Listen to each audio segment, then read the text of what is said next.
টানা ছুটি না পড়লে শুক্রবারেও রাজধানীর সড়কগুলোর এমন চিত্র এখন আর দেখা যায় না।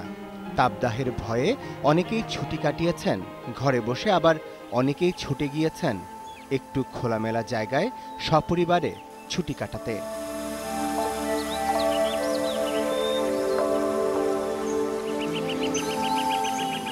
মিরপুরের ২০৭ একর জায়গা নিয়ে গড়ে ওঠা বোটানিক্যাল গার্ডেন বা ১৮৭ একরের জাতীয় চিড়িয়াখানা অনেকেরই ঘুরে বেড়ানোর প্রথম পছন্দ।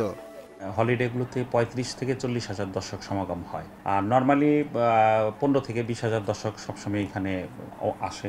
আমরা বোটানিক্যাল গার্ডেনে সকালের দিকে হাঁটার জন্য অনেক ভিজিটরদেরকে আমরা সৌজন্য কার্ড হিসেবে দিয়েছি তাদেরকে।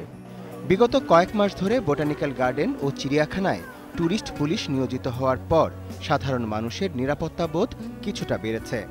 আর তাই এই নিশ্চিন্ত পরিবেশে গরমে অতিষ্ঠ প্রাণীকুলো এখানে বিনোদনের প্রধান অনুষঙ্গ হয়ে ওঠে।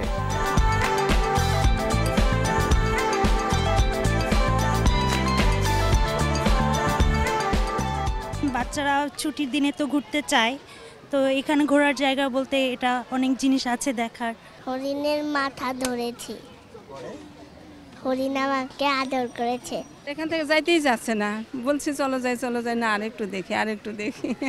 তবে চিড়িয়াখানার প্রাণীগুলো স্বস্তি খুঁজেছে পানি, গাছের ছায়া বা শেডের ভেতরেই। আগে যে ছিল, আগে আসতাম অনেক ছিল, কিন্তু এখন অনেকগুলো ফাঁকা আছে বর্তমানে। খোলা জায়গায় আসলে তো এমনিতেই দেখা গেছে ভালো লাগে, বাচ্চাদের নিয়ে আসলাম, একসাথে ঘুরলাম, খাইলাম, কিছু অন্যরকম একটা মজা পাওয়া যায় ছুটির দিন।